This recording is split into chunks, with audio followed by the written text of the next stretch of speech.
Hello friends, मैं काजल ठाकुर आप सभी का आपके अपने यूट्यूब चैनल में स्वागत करती हूँ। दोस्तों, आज हम पढ़ने वाले हैं मानव रोग के बारे में। जो भी संक्रामक रोग हैं, हमारी परीक्षाओं में आने वाले महत्वपूर्ण प्रश्न, उनके बारे में आज हम चर्चा करने वाले हैं और सभी बीमारियों से एक एक प्रश्न हल करेंगे, उनके बारे में संक्षेप से जानेंगे। आइए जानते हैं दोस्तों, आज का हमारा पहला प्रश्न क्या है। दोस्तों, आज का हमारा पहला प्रश्न है, स्मॉल पॉक्स के टीके की खोजकर्ता कौन थे। पहला ऑप्शन है हमारा लुइस पास्चर, दूसरा ऑप्शन दोस्तों हमारा एडवर्ड जेनर, तीसरा है दोस्तों रॉबर्ट कोच और चौथा ऑप्शन है हमारा फ्लेविंग। तो दोस्तों, इस प्रश्न का सही उत्तर है हमारा एडवर्ड जेनर। एडवर्ड जेनर के द्वारा स्मॉल पॉक्स अर्थात चेचक के टीके की खोज हुई थी।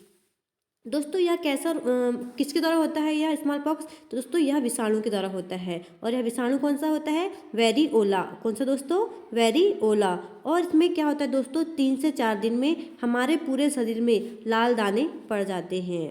दोस्तों, जो 23 अप्रैल 1977 को 2 वर्षों की सक्रिय निगरानी के पश्चात भारत को स्मॉल पॉक्स घोषित किया गया था। आप ये बात याद रखिएगा। आइए बढ़ते हैं हम अगले प्रश्न की ओर। अगला प्रश्न दोस्तों हमारा, हेपेटाइटिस का टीका किस पीढ़ी से संबंधित है। तो दोस्तों, इसके ऑप्शन है हमारे पहली पीढ़ी, दूसरी पीढ़ी, द्वितीय पीढ़ी, तृतीय पीढ़ी और इनमें से कोई नहीं। तो दोस्तों, इस प्रश्न का सही उत्तर है हमारा द्वितीय पीढ़ी।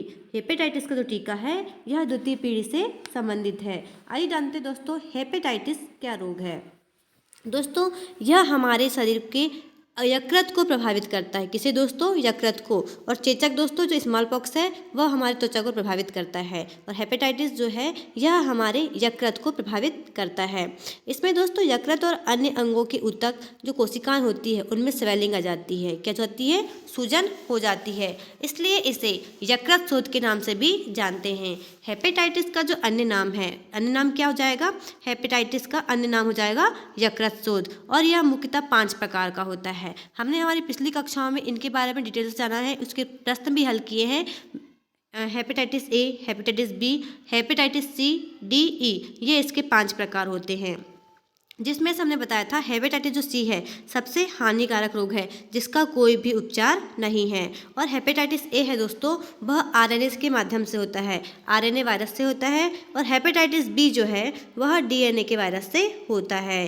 दोस्तों, इसकी जो मृत्यु है एड्स के मुकाबले 10 गुना अधिक है। हेपेटाइटिस बहुत अधिक खतरनाक मालूम पड़ता है। ठीक है दोस्तों, यह बहुत ही खतरनाक रोग है। इसमें क्या होता है दोस्तों, ये यकृत है पित्त वर्णक को पूरी तरह पचा नहीं पाता, जिससे आँखों, त्वचा एवं मूत्र जो होता है वह पीला हो जाता है और रक्त में हमारे पित्त की मात्रा बढ़ जाती है तथा प्लीहा की भी कार्य क्षमता घट जाती है। यह हेपेटाइटिस के लक्षण हैं। आइए बढ़ते हैं हमारे अगले प्रश्न की ओर। अगला प्रश्न दोस्तों हमारा, एड्स का कारक है। एड्स किसका कारक है। पहला ऑप्शन है हमारा वायरस, दूसरा है कवक, तीसरा है दोस्तों जीवाणु और चौथा ऑप्शन है हेलमिंथेस। तो दोस्तों, एड्स का कारक है, एड्स का कारक क्या है, वायरस। क्या है दोस्तों, वायरस। इसका वायरस क्या है दोस्तों, HIV वायरस के द्वारा एड्स फैलता है।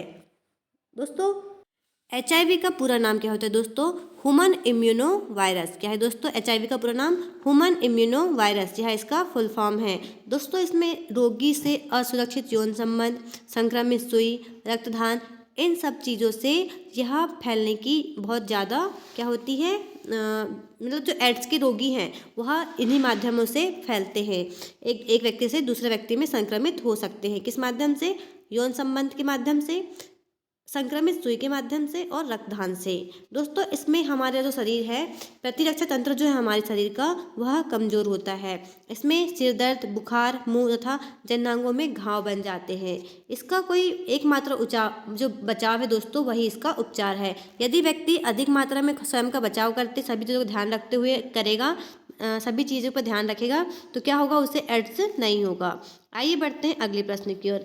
अगला प्रश्न दोस्तों, स्मॉल पॉक्स व रेबीज का कारक है। स्मॉल पॉक्स और रेबीज किस कारण से होता है। तो दोस्तों, हमारा ऑप्शन है वायरस, दूसरा है प्रोटोजोआ, तीसरा ऑप्शन है बैक्टीरिया और चौथा ऑप्शन दोस्तों नीमोटोड्स। तो दोस्तों, स्मॉल पॉक्स और रेबीज जो है यह वायरस के द्वारा फैलते हैं। ऑप्शन नंबर इसका ए जो है वह करेक्ट आंसर होगा। स्मॉल पॉक्स में दोस्तों क्या होता है, वेरिओला के माध्यम से यह फैलता है। और रेबीज दोस्तों यह कुत्ते के काटने से होने वाला रोग है। यह कुत्ते के जो वायरस होते हैं वह काटने पर किसमें हो जाता है, मानव में फैल जाता है। जैसे चमगादड़, लोमड़ी, बंदर, कुत्ता, इन सभी के काटने से फैलता है। इन जानवरों में दोस्तों रैबिडो नामक वायरस पाया जाता है। क्या दोस्तों, रैबिडो वायरस जो होता है वो पाया जाता है, जिसके कारण क्या होता है, रेबीज रोग होता है। इसमें दोस्तों रेबीज रोग है वह तंत्रिक, जो हमारे केंद्रीय तंत्रिका तंत्र है उसे प्रभावित करता है। इसे हाइड्रोफोबिया, रेबीज को हम हाइड्रोफोबिया के नाम से भी जानते हैं। इसमें दोस्तों जो पीड़ित व्यक्ति होता है वह जल से डर लगने लगता है। यदि किसी व्यक्ति को जानवर काट लेगा तो उसमें क्या हो जाएगा, रेबिडो वायरस जाएगा। और रेबिडो वायरस के कारण क्या होगा, व्यक्ति पागल कुत्ता, जैसे भेड़िया होते हैं ना, उस टाइप की हरकत भी करने लगता है। धीरे धीरे क्या होता है दोस्तों, इसमें एंटी रेबीज का टीका जैसे रेबीप्योर और HDCV लगवाकर हम रेबीज से रक्षा कर सकते हैं पीड़ित मरीज की। आइए बढ़ते हैं हमारे अगले प्रश्न की ओर। अगला प्रश्न है दोस्तों, विडाल टेस्ट किस रोग के लिए किया जाता है? पहला है दोस्तों एड्स, दूसरा ऑप्शन है टाइफाइड, तीसरा ऑप्शन है हमारे पास तपेदिक और चौथा ऑप्शन है रेबीज। तो दोस्तों विडाल जो टेस्ट है वह हम किस रोग के लिए करते हैं?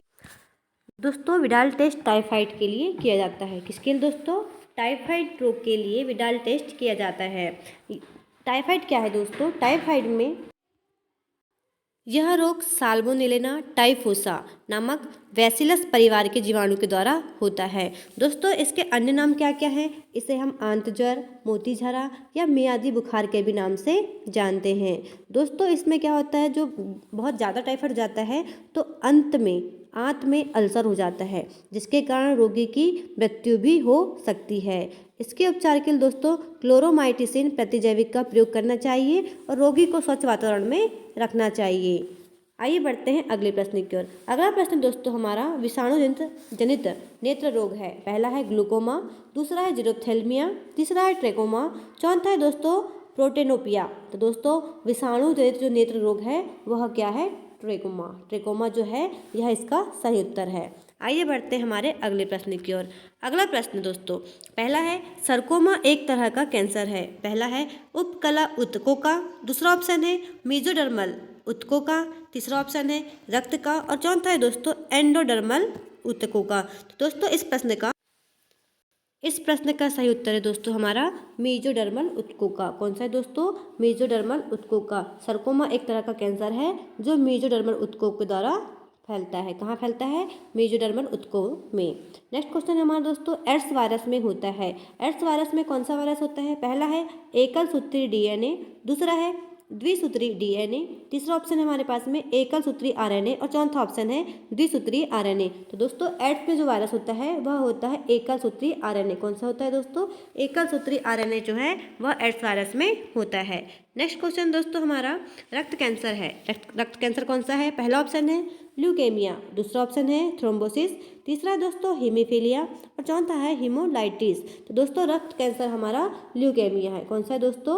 ल्यूकेमिया इसका प्रश्न का सही उत्तर है। दोस्तों हीमोफीलिया दिवस कब मनाते हैं? आप हमें कमेंट करके अवश्य बताइए। नेक्स्ट क्वेश्चन दोस्तों पेनिसिलिन की खोज कब की गई थी? पेनिसिलिन कब खोज की गई थी? पहला ऑप्शन है किसने की थी? फ्लेमिंग ने, दूसरा है वॉक्समैन ने, तीसरा ऑप्शन है हमारे पास में रॉबर्ट कोच ने और चौथा है एडवर्ड जेनर ने। तो दोस्तों पेनिसिलिन की जो खोज थी वह की थी फ्लेमिंग के द्वारा। किसके द्वारा दोस्तों? फ्लेमिंग के द्वारा पेनिसिलिन की खोज की गई थी। अगला प्रश्न दोस्तों हमारा मिर्गी रोग का संबंध शरीर के किस अंग से है? पहला ऑप्शन है हमारा कंकाल तंत्र, दूसरा ऑप्शन है हमारे पास मस्तिष्क, तीसरा है दोस्तों हृदय और चौथा है मांसपेशी। तो दोस्तों मिर्गी रोग का संबंध जो है यह शरीर के मस्तिष्क से संबंधित है। ऑप्शन नंबर बी इस प्रश्न का सही उत्तर है। इसमें क्या होता है दोस्तों मिर्गी में 5-10 मिनट के लिए क्या होते हैं दौरे पड़ते हैं, जिसके कारण हमारा मस्तिष्क की कुछ नसें हो जाती है शून्य हो जाती हैं। इस कारण मिर्गी का रोग जो होते हैं झटके हमें दिखाई देते हैं। आइए बढ़ते हैं अगले प्रश्न की ओर। डेंगू बुखार किसके द्वारा फैलता है? पहला है मादा एनाफिलिस मच्छर के द्वारा, दूसरा है एडिस एजिप्टाई के द्वारा, तीसरा ऑप्शन है हमारे पास में क्यूलेक्स मच्छर और चौथा है प्लाज्मोडियम। तो दोस्तों जो डेंगू बुखार होता है वह किसके द्वारा होता है, किस मच्छर के द्वारा फैलता है? तो यह फैलता है दोस्तों एडिस एजिप्टाई के द्वारा यह फैलता है। नेक्स्ट क्वेश्चन दोस्तों लॉगजा किस बीमारी को कहते हैं? पहला ऑप्शन है हमारे पास में हेपेटाइटिस, दूसरा ऑप्शन है हमारे पास में पोलियो, तीसरा है दोस्तों टिटनेस, चौथा है रेबीज। तो दोस्तों लॉगजा यह बीमारी टिटनेस को कहते हैं हम। टिटनेस यदि किसी व्यक्ति को हो जाता है तो उसमें जो जबड़े हैं वह कैसे हो जाते हैं? बहुत कड़े हो जाते हैं, जिसे हम लॉगजा की बीमारी के नाम से हम जानते हैं। मतलब शरीर में जो टिटनेस में होता है पूरी बॉडी में अकड़न हो जाती है, इस कारण से लॉक्जा बीमारी हम कहते हैं। आइए बढ़ते हैं अगले प्रश्न की ओर। अगला प्रश्न दोस्तों हमारा भोजन विषाक्तता का कारण है। पहला है माइकोबैक्टीरियम, दूसरा है दोस्तों साल्मोनी टाइफी, तीसरा है ई कोलाई और चौथा ऑप्शन है क्लोस्ट्रीडियम बोटुलिनम। तो दोस्तों इस प्रश्न का सही उत्तर है option number D, clostridium botulinum. यह इस प्रश्न का सही उत्तर है।